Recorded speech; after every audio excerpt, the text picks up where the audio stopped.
So now that we have taken some time to analyze the graphs of quadratic functions, we can use these features to help us with applications. Now, one such application of a quadratic function is used to model projectile motion. So let's suppose that we have some object that is either thrown or shot into the air, and then it falls to the ground.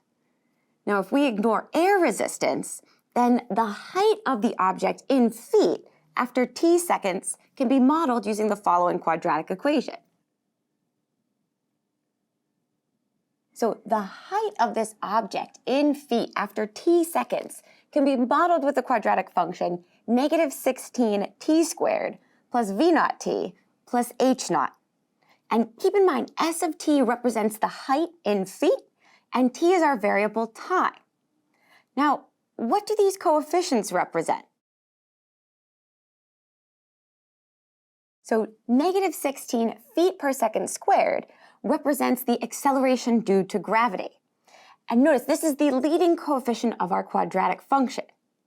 Now, since our leading coefficient is negative, we know that the parabola is going to be opening downwards. It's concave down.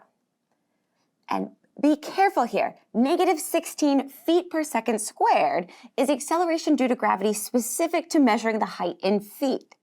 This leading coefficient will change if we're measuring the height in meters.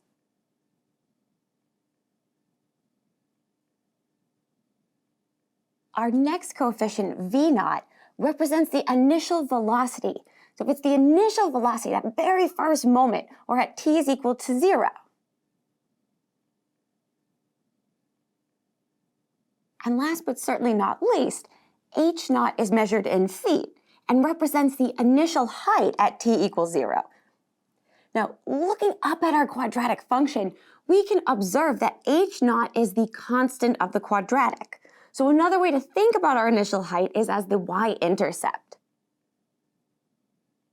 So using this initial height, or our y-intercept, and the shape of the parabola, we can go ahead and model what this projectile motion will look like graphically.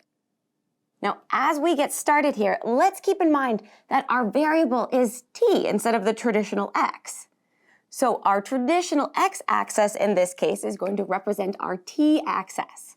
So this is going to be time in seconds. And our vertical axis, which is traditionally the y-axis, is representing the height of the object being thrown. So starting with our initial height, we'll say right about here. We know that the object is being shot into the air, and then eventually it's coming back down. So notice our concave down parabola. So right here at our vertex, we can see we have a maxima point. So if we think about incorporating the axis of symmetry on our graph, we can see that the object is going to reach maximum height after the t-coordinate seconds of our vertex. And again, from our vertex, we can see that the very largest possible height that this object is going to reach is going to be at the y-coordinate of our vertex.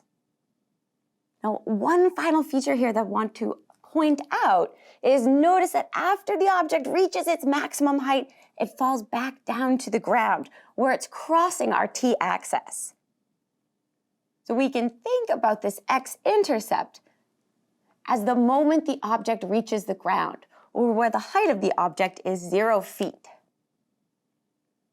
So now that we have the equation to model projectile motion, let's go ahead and put this to practice with the following example.